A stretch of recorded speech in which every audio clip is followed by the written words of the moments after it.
réveil. À l'intérieur de ce motel situé en plein cœur d'un Colbison, banlieue ouest de la ville de Yaoundé, la longue journée des joueuses de l'équipe nationale de rugby à 13 du Cameroun commence par le réveil à l'aurore. Un exercice que mènent au quotidien les encadreurs.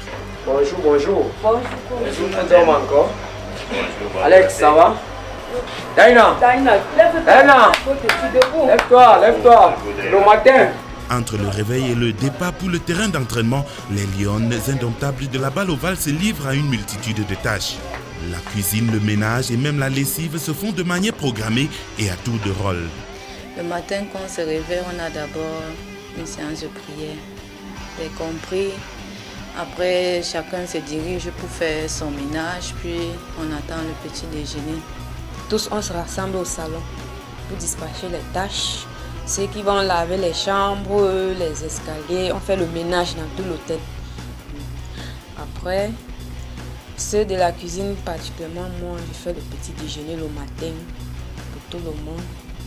Après, quand on a les heures de 8h30 à 10h, on fait les séances vidéo avant d'aller au stade. On marche, on fait le footing le matin jusqu'au stade. Les matinées de cette trésiste sont généralement stéréotypées. À notre arrivée, du pain omelette au menu du petit déjeuner. Nous sommes là en cuisine pour faire le petit déjeuner parce qu'on doit avoir de l'énergie pour arriver au stade. Ce matin, on fait les omelettes avec du pain et la bouillie. Donc, il nous faut de l'énergie pour arriver au stade parce que ça va cuire tout à l'heure. Ici, tout est concocté sous le regard attentif des encadreurs. Bon voilà, les filles ont une alimentation assez saine qui sent que le matin, au petit déjeuner, une bouillie concoctée des mains qui est composée du soja, du maïs, tamarin et du gingembre. Nous savons quel est l'apport du gingembre et du citron pour parfumer. Déjà après le petit déjeuner, elles se rendent sur le stade d'entraînement. Elles ont une pause café qui est constituée des sandwichs. Ces sandwichs généralement sont faits entre omelette, nature, sandwich poisson mayonnaise et accompagné à ça des fruits qui sont les oranges, la papaye, des mandarines et des bananes. Ça, c'est pour la pause café de midi. Et dans l'après-midi, pour le dîner, elles ont un gros repas qui est constitué généralement des pâtes alimentaires, du riz, diversifié, du poulet. Les légumes accompagnés sont les carottes, le haricot vert et quelquefois du poisson aussi.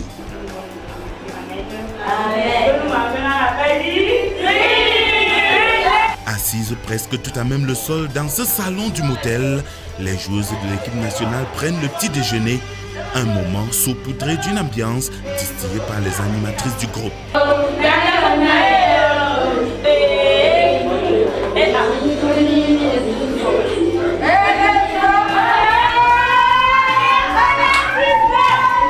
Juste après, il faut rallier le terrain d'entraînement.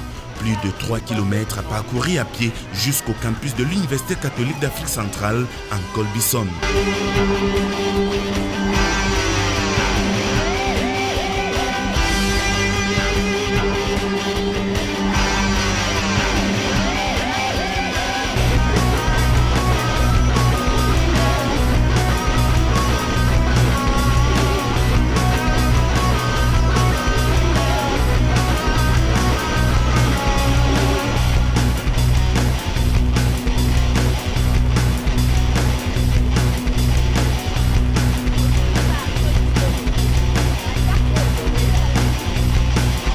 Kilomètres, c'est pas donné, je suis à prête pour les entraînements, donc ça me fait du bien.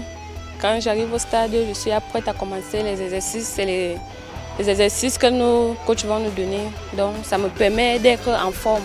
Ça ne nous épuise pas totalement en fait. C'est quand on gagne à marcher aussi, ça fait partie du sport aussi. C'est pour ça nous aide beaucoup. La marche est très bien, même pour les vieilles personnes, la marche est très bonne. En marchant, je gagne beaucoup de choses comme le cardio. Je peux jouer autant de minutes au stade que d'habitude. Avant les entraînements, nous sommes toutes prêtes à travailler dur parce que c'est ça l'objectif. Le coach nous met au défi, donc chacune veut donner le meilleur d'elle. Et si en marchant, ça nous prépare déjà à ça, ce ne sera qu'une bonne chose. C'est aux encablures de 16 heures que la séance d'entraînement s'achève et éreinté, les filles retournent dans le motel pour attendre le lendemain pour un autre périple. Ceci jusqu'au jour du match amical qui va les opposer aux DS catalanes à Montpellier en France ce mois d'octobre 2020 en marge du 28e sommet France-Afrique. Victoire!